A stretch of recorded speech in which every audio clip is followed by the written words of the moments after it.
Joining us, everyone. I'm Jim Grimes. And I'm Alexis Cruz. Liz has the night off. We start tonight with breaking news. We're finally learning details about the incident in the parking lot of Suncoast Community High School this morning. Yeah, shots ringing out around drop-off time, sending parents and students into a panic.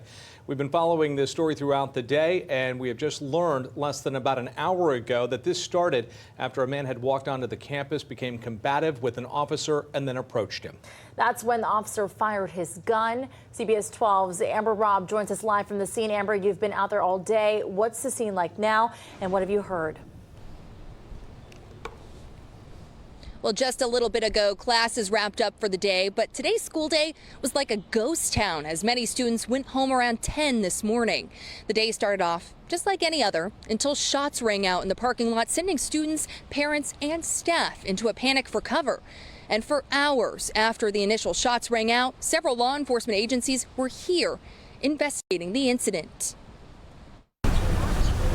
The school day starting off with chaos after gunshots in the parking lot.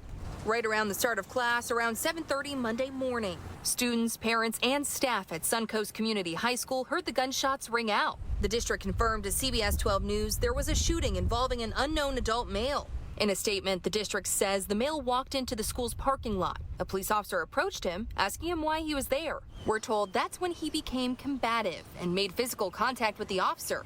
The officer then fired their weapon and shot the man twice. I was very nervous. It's like one of my biggest fears, school shootings. Senior Estelle Neira says she wasn't sure what was going on, especially because she was inside eating breakfast at the time. Whoever announced that there's a code red, and she said it pretty urgently, so that really scared me. That's when her and her peers scattered. And I just went into my teacher's office and I helped people get in, and then I just locked the door and waited to see what would happen. And in those moments, she feared the worst. I texted my family. I was just really scared, feeling anxiety and not knowing what to do, and trying to look up any sort of information, and texting my friends to not come to school if they hadn't gotten here yet. The code red not only put the whole school on a no movement lockdown, but the surrounding 4 elementary and middle schools were placed on a limited movement code yellow. Luckily, no students or staff were injured in the incident. In images and videos students are sharing on social media, you can see officers surrounding the man on the ground. The district sending a call out to parents at 8:30, saying classes would take place,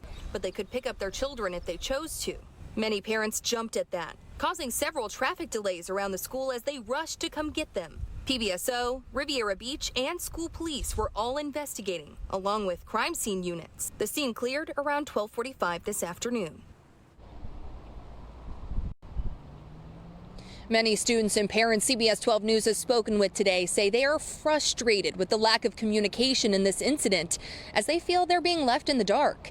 And it wasn't until less than an hour ago that we heard any news. The district says the man and the officer were both taken to the hospital. The officer was released, and the man remains in stable condition. Reporting live in Riviera Beach, I'm Amber Robb, CBS 12 News. Students traumatized by today's incident will